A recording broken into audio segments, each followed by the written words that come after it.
So the Dow Jones Industrials closed up 230 to 24,264. NASDAQ up by 100 to 7042. S&P 500 up 30 to 2644. Gold up almost a buck to 1333. And WTI, West Texas Intermediate Crude, flat at 63.54. A lot of volatility in the market these days, but over the Trump presidency, stock market's up, and I think that's what's important. And some of that volatility is due to the president popping off about this or that. But you can't take the bad without taking the good. If you're going to give him credit for the bad, and some of it I do, you also have to give him credit for the good. And I hope you've heard that I do that as well, because some of the reason the stock market's been up over the last 18 months is first on the optimism of a Trump presidency, which would be more pro-business, and the second was on the expectation of fewer regulations and tax cuts, which we saw at the end of the year. So look, I didn't vote for Donald Trump. I'm not a Trump humper. I'm not a Trumpkin. I don't love Donald Trump. I don't think everything he does is great, but I'm going to give him the criticism where he deserves it, and I'm going to give him the compliment where he deserves it. Now, the story breaking today that President Trump sending troops to the border. Let me tell you this. If Donald Trump wanted to get Ted Cruz reelected, he should send troops to the border. You kind of get the impression that Donald Trump would like to keep Ted Cruz in the United States Senate. And that's a good move, because Donald Trump wants, because Ted Cruz wants troops on the border. And I don't know that anybody in the country, I don't know that anybody in the media, I don't know that anybody in a public capacity has done more extensive, thorough, comprehensive, fair, groundbreaking, should be award-winning coverage of what has occurred on the border than Brandon Darby. Brandon's our guest. Brandon, welcome.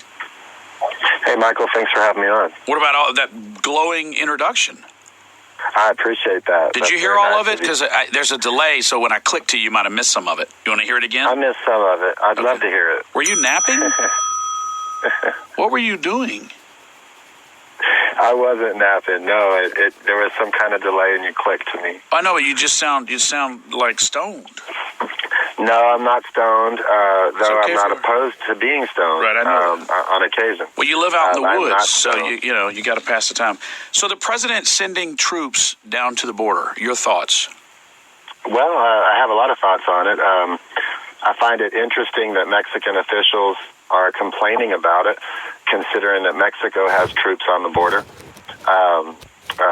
to deal with cartels, which is what the president is trying to do. I have mixed emotions or mixed thoughts on it, though, because I think a lot of the things that Trump is doing on the border are actually just political maneuvers. I don't see them as being necessary. Like, I didn't see the wall prototypes as being necessary. We have walls on the border. We have fencing. We have walls that work in the San Diego sector. We have three-tiered fencing that works in the Yuma sector. We have a fencing system that works, though imperfectly, in the El Paso sector. I didn't think that was necessary. I thought that was political stalling to buy him time because he didn't do what he said he was going to do. I feel like putting the troops on the border, he mentioned drug cartels. He for the first time used the term narco terror, which I think is perfect and great. However, he's sending the National Guard there to play a support role for the Border Patrol and for CBP. They're not really going to have any power to do anything. They're probably not even going to have loaded weapons. They're going to be there to observe and then to call other law enforcement or to call law enforcement agencies to deal with it. So I feel like it's kind of a political maneuver. Why is he doing it right now? He's doing it because, he announced that catch and release was over. It wasn't over. It was reduced, but it isn't over and wasn't over when he announced that, when he promised to end catch and release, and he got into office and he found out that he can't end it. He found out that a lot of it has to do with with legislation. It has to do with Congress. It has to do with law, that pre-existing law that we're in. And so he really doesn't have the power in and of himself to do a lot of what he promised to do. So now this caravan is coming. He felt like it was putting it in everyone's face, in his base's face, that people could come here and just say, I need asylum, and then they could be allowed in. So he felt the need to react and do something. Why is he sending the National Guard now and not a month ago? Or why not 6 months ago? Why not when he first took office? So I think there's a lot of politics behind why he's doing it. But overall, I mean, our southern neighbor has the military all over the border to fight cartels, and considering that there's no barrier in between us, it seems fitting to me that he would put more persons down there. Brendan Darby is our guest. I've got about 2 minutes in this segment, and I want to hold you over if you're good on time.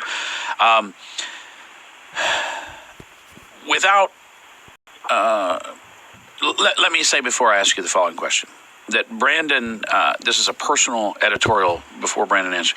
Brandon has been covering this issue very carefully, and he is not a conspiracy theory, and he's not an overstater.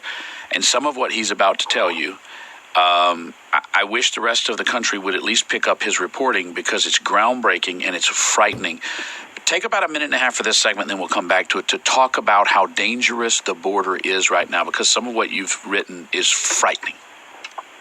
Well, okay, so the border is an interesting region, right? The border is composed of the U.S. side and the Mexico side. Some portions of the border are safe. Some portions of the border are not safe. And when I say not safe, they're categorized by our State Department as being on the same level as Somalia or Syria right now, as far as their safety level. So south of Texas, we have the worst areas along the border. As it has to do with the nature of which criminal group and what their typical MO is along the border. So in Texas, anywhere that's controlled by the Gulf Cartel, it's extremely brutal. Once you get past Zapata, Texas, and move through Laredo, Texas to Eagle Pass, that's controlled by the Zetas. They're very brutal. And then once you pass that, then it becomes kind of a free-for-all until you get to the Big Bend area, and then it gets into the Sinaloa cartel. They're not so brutal to normal people. You get to Juarez, they're extremely brutal, and then you pass Juarez and you're back into Sinaloa territory, and they're not as brutal. It just depends on where you are. So when Ted Cruz says the border is unsafe, well, that's a half-truth or a 75% truth. When Beto O'Rourke says the border is safe, he's not being honest. It's a half-truth. When Cruz says it's dangerous, it's a 75% truth. So Brandon, hold right there. Can you hold with me through the next break? I'm with you. We'll get you some coffee. But you kind of perked up about halfway through it. Brandon Darby's our guest. Stay tuned, folks. This guy's an expert on this issue. Coming up.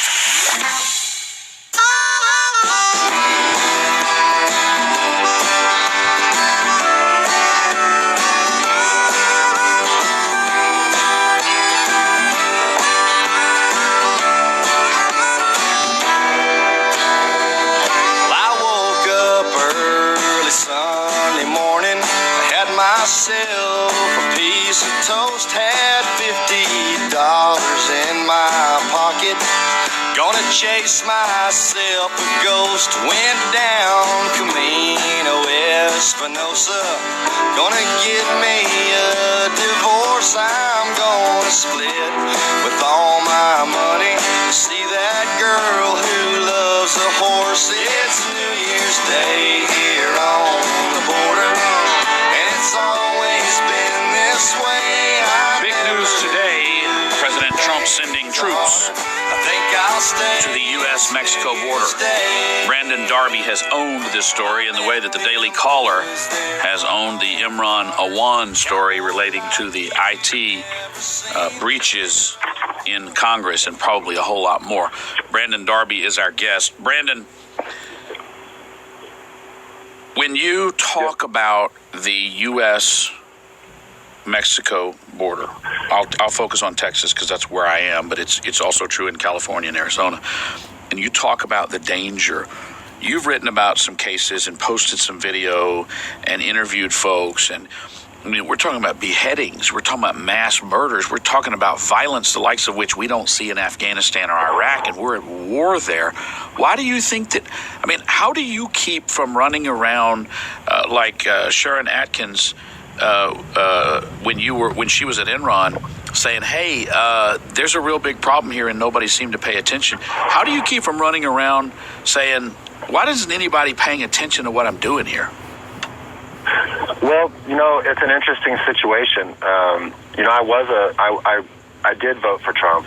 And the reason that I did was because I really felt like, as imperfect as his message was and his approach was, I really felt like when he got in there and when Bannon possibly got in there, I really thought, okay, Bannon knows what's going on here. He's been my direct supervisor for all these years while I've covered this. This is going to change. And they got in there and it didn't change. The simple truth is other than the Border Patrol agents having increased morale because a sitting president is complimenting them and bringing attention to them, other than that and other than tough rhetoric, not a lot has changed. At that point, once I had my previous supervisor in the White House and he was unable to get changes made and attention brought to this issue, I just kind of backed away from politics and started just delving further into the issue. So what we do is we travel around Mexico, the darkest regions, the most cartel-controlled regions, and we find people there who know what's going on and have information. A lot of them are journalists. They're not allowed to publish what's going on without getting murdered. So we take their writing, we publish it in English and Spanish. We do it under a pseudonym so they don't get murdered. And we just tell the world, and we just keep beating the drum and hope that eventually there's some breakthrough and folks like you begin to take up the reporting or highlight the reporting as you do, which I appreciate, by the way. My team appreciates. But we just have to keep beating the drum, and you do the right thing, and what we do is, you have to do the right thing regardless of whether or not other people accept it, and you just kind of hope that God honors that and gives you a victory someday. Because we're talking about millions of people, not just people in the U.S. and the people whose family members are addicted to opiates and who are suffering or addicted to meth. And we're not just talking about the people on the U.S.-Mexico border who have lost their lives, law enforcement, but we're talking about really millions of really poor people in Mexico who have no voice and have no ability to fight back either. So there's a lot at stake here. We're willing to do stuff and take a strong approach toward narco-terrorists or towards foreign terror orgs and faraway countries. But then right on our southern border, we allow our State Department to put diplomacy before law enforcement priorities. That's really what the issue is. So we're just going to keep beating the drum and telling people what's going on. And if the audience is 100 people, so be it. And if the audience is 1 million people, so be it. And if it's more, so be it. But what we do can't be determined by what other people do. Because if that were the case, we just wouldn't cover it. What's the most disturbing story you've reported on in the last year of Mexican cartel violence visiting the United States? Well, recently, it was actually a few years ago. The most disturbing case was one where 2 cartel members in the U.S. turned informant. The DEA and the State Department shared that information with the Mexican government, who then shared that information with the Zetas, a Mexican cartel. So the Zetas only knew the last names of the 2 informants, and they knew the area that they were from. So they went into the area, a town called Allende, and they just murdered hundreds of people. Everyone who had the last names of those people got murdered. That was pretty brutal. They burned their bodies in a network of ovens at governmental facilities.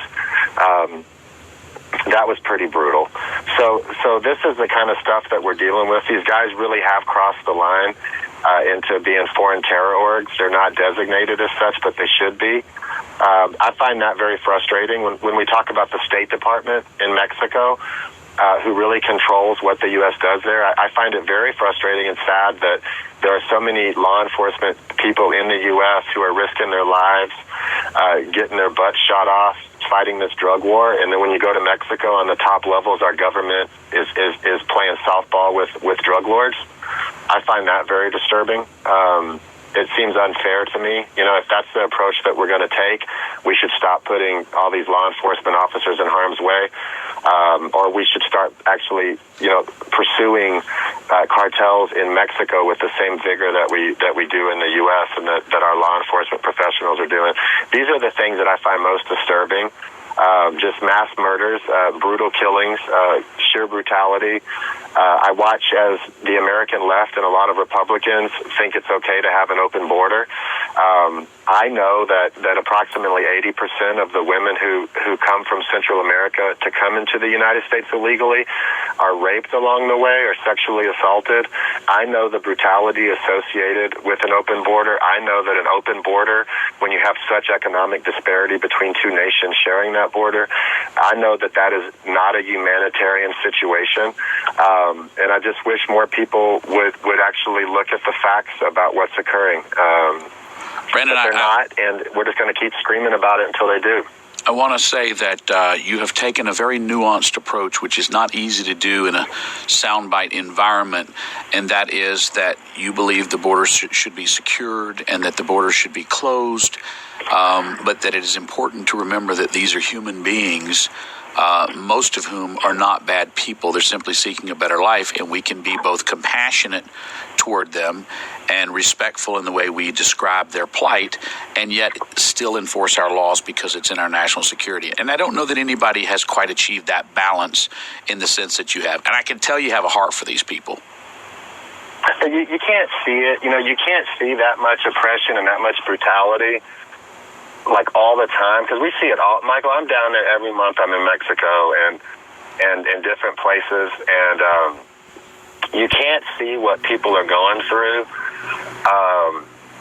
and not at some point go, I'm going to do more than just report on this. I'm actually going to take an active role and find ways to bring a voice to these people. You can't do that. And it's just an unto the least of these situation. I'm not advocating that we allow people to come illegally. I'm not advocating any of that. But I do think it's important that people realize that these are the least of these, right? These are a version of those people. And I think it's important when we're talking about it that we realize that there are humanitarian consequences to what we're doing. And Brandon, can you hold and be with me one more segment? I can. All right. Brandon Darby's our guest. He covers the U.S.-Mexico border constantly and is worth the read. He's our guest. Coming up. Sitting here listening to Michael Berry.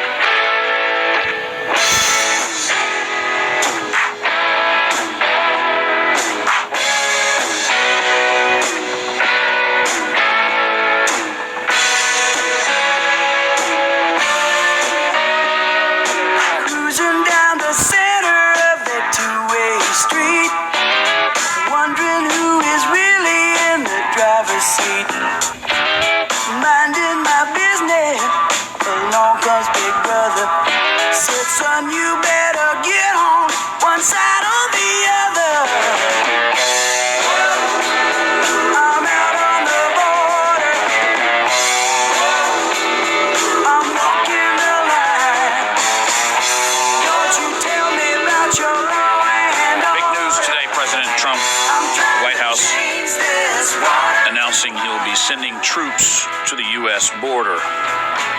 It would appear to be the case that things are coming to a head there, the caravan headed this way.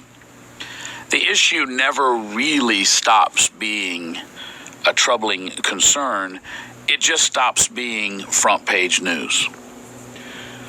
And I have argued for years that we concern ourselves with what's going on in Syria and Iraq and Afghanistan when we have things at least as bad going on our border and crossing into our border. But it's so much easier to have a conversation that's almost completely academic because it's 3/4 of the way around the world than it is to deal with a real problem that's ending up on our doorstep. Brandon Darby has done great work, tireless work, bringing insight and perspective and context to the highly complicated issue regarding our side and their side of the border, and he is our guest. Brandon, you're king for just a moment. I've asked you this the last two times I've discussed this with you, but we always have new listeners. So you're king for a moment, and you get to solve the problem from our side. Go. Okay, if I were king and could solve the problem from our side, here's what I would do. The first thing I would do is I would put in some physical barriers where they were needed. I would determine that based upon what the Border Patrol agents who work those sectors say they need.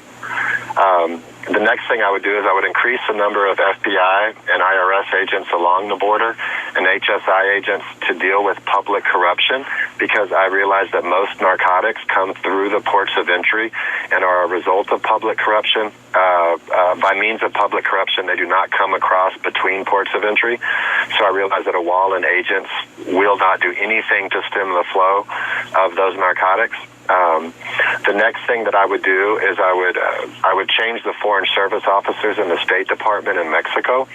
I would put people in charge who have a law enforcement history, and I would let them run what the State Department does. I would have a very different balance between. I would not put diplomatic and trade concerns with Mexico above going after cartels. I would declare 2 or 3 factions. Usually, it would probably be the Gulf Cartel's Reynosa faction and the CDN faction of Zetas as foreign terrorist organizations. That would allow me to go after the banks, the money launderers, the politicians connected to them, the financiers connected to them. And then that would cause the other criminal groups in Mexico to fall in line and stop being so brutal. That would then allow economic development that was stratified in Mexico. And then when people from Central America came through Mexico, they wouldn't come to the U.S. anymore. They would stay in Mexico, and people in Mexico would stay in Mexico. That's how I would solve this problem. We are dealing with the collapse of a once great nation's economy, the loss of opportunity for most of the population, the collapse of any sense of integrity in their government, a huge public corruption problem that has been simultaneous with a rise in the power of this internal terror organization that also operates as a very efficient business. Can you ever solve the problem on our side without in some way dealing with their political situation? I don't think that you can, because, see, this is what people don't realize is we go after cartels, but really the cartel is a small part of the problem. What we have is organized criminal circles. That's the best way to look at it. And in that organized criminal circle, one of those places is occupied by the head of the narco cartel. But the real power players are the politicians, the financiers, the lawyers, the accountants, all of the bankers. It's the money people. So Mexico will hand us one of the cartel bosses. And there's a revolving door of different cartel bosses, but all of those other people in that circle stay the same, and we leave them alone. If we started to go after the other people in that criminal circle and not just the token gesture of getting the most recent cartel boss, we would actually start to see success. We could do that from the U.S. side because their money is being laundered into the U.S. That's what's happening. Their investments, a lot of them are in the U.S. The businesses doing money with the businesses in Mexico they've invested are in the U.S. We're their largest trading partner. So we can do a lot from the U.S. side. Simply, it really is an issue. The State Department puts diplomacy above law enforcement and national security priorities in Mexico. That's what's going on. That's what we need to stop. We need to go after the cartels, not by sending troops in and special forces. No, we need to go after the people who are already on the U.S. Treasury Department's blacklist. We know who they are. We know where they are. We need to go after them. They're indicted in the U.S. They're money laundering for these narco cartels. We need to start going after the other people in that organized crime circle, and then we're going to see changes, and I think that all of our nations will be better off for it. You've got 1 minute to answer this question. Can you stay one more segment? Yes, sir. All right, 1 minute to answer this question. Are things better, worse, or unchanged since President Trump took over? I'd say I'd go with unchanged. Does that surprise you? Unchanged. It does. I was very disappointed. I was very disappointed. I realized that Steve Bannon didn't have the power to do everything that, he maybe wanted to do.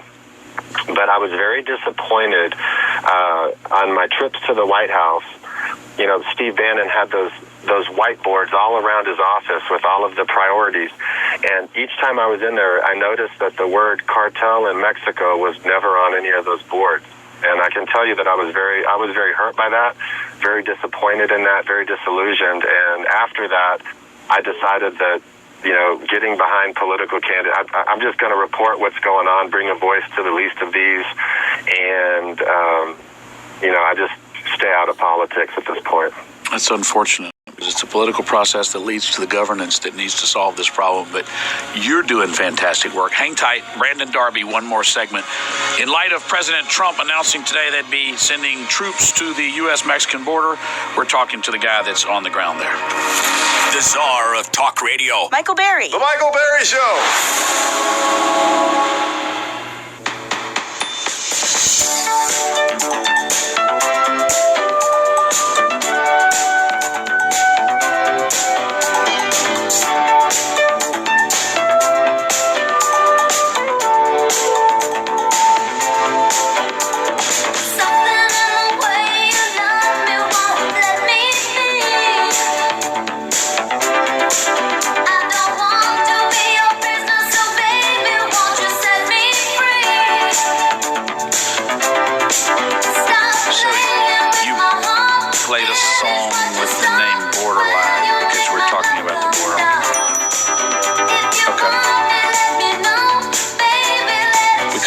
One serious hour, could we?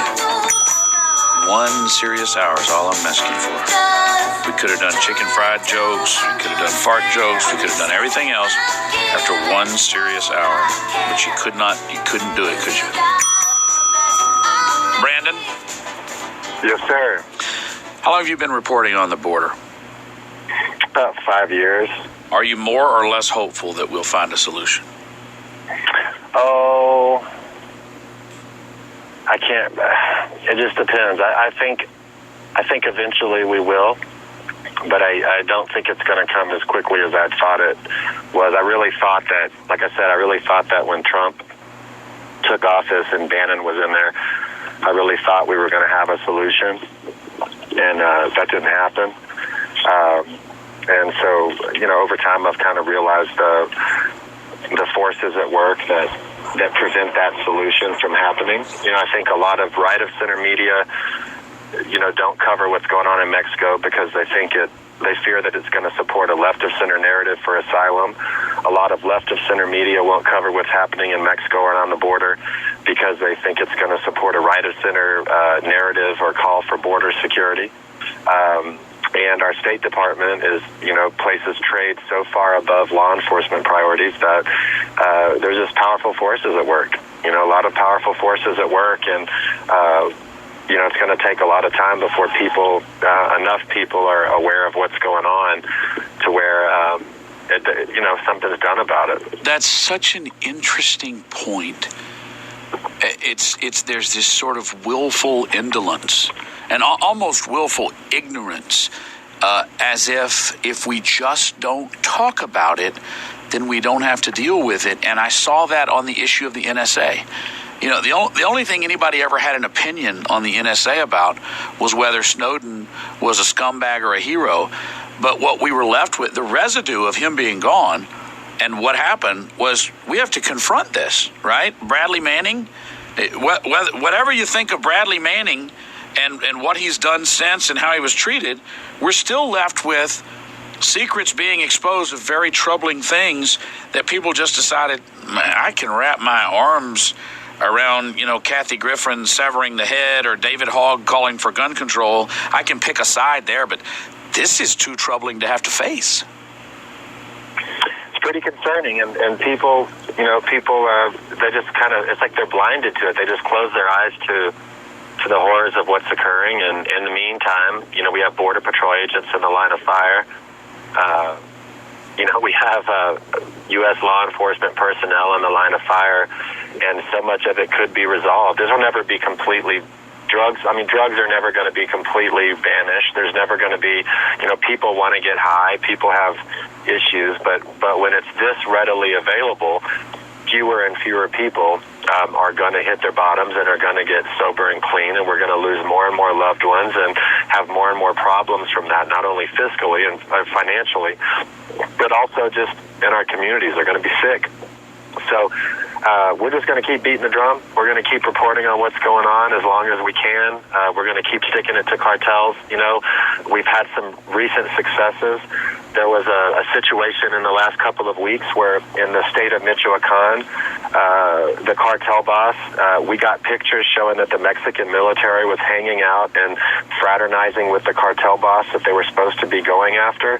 We published those photos. It embarrassed the Mexican government, and the Mexican government arrested that cartel boss. You know, that's a success on our part. That's a success for us.